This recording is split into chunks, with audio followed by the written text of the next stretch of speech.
Ngayon po ay nandito tayo sa Malvar, Batangas. Dito po sa loob ng Pueblo de Oro, Malvar. Ang ipapakita po namin sa inyo ngayon ay mga residential lots na available po dito. Ito pong development na to ay malapit po siya sa Malvar Exit at sa Science Park. Kaya napaka-accessible po niya. Ang sukat po ng mga lote dito ay starting at 240 square meters.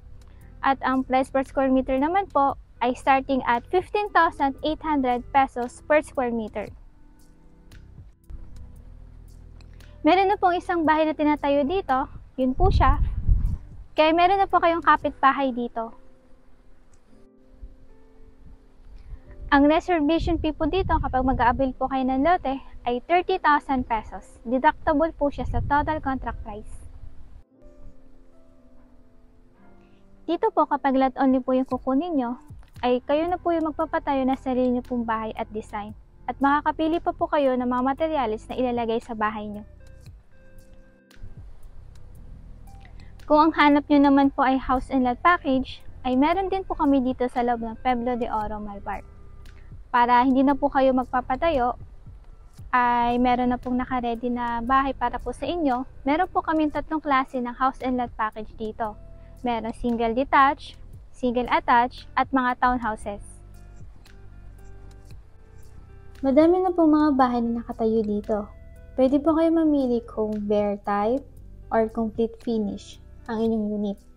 Kapag bare type naman po ay wala siyang kasamang tiles, partition, at ceiling.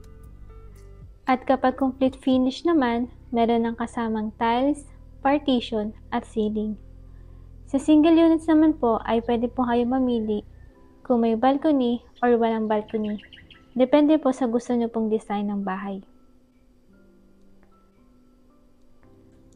Ang total contract price ng mga single attached ay between 3.7 to 4.8 million pesos.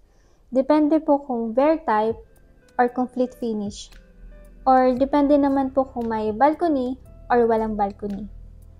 Kakunti na lang po ang mga available sa mga single detached. Ang madami pa pong mga available ay ang single attached at mga townhouses. Pagdating naman po sa townhouse, ang total contract price ay between 1.9 to 2.6 million pesos. At may mga bagong bubuksan na design ng townhouse na may sariling parking.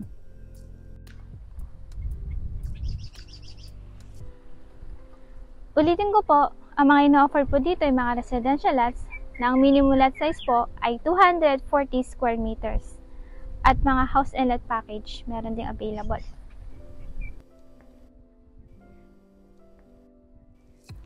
Kung may mga question po kayo about dito sa property na to, or kung gusto niyo po ito makita, kontakin niyo lang po ako sa number na nasa baba. Maraming salamat po sa panonood. Ako po ulit si Joanne at i-update ko ulit kayo sa susunod. Hanggang sa muli!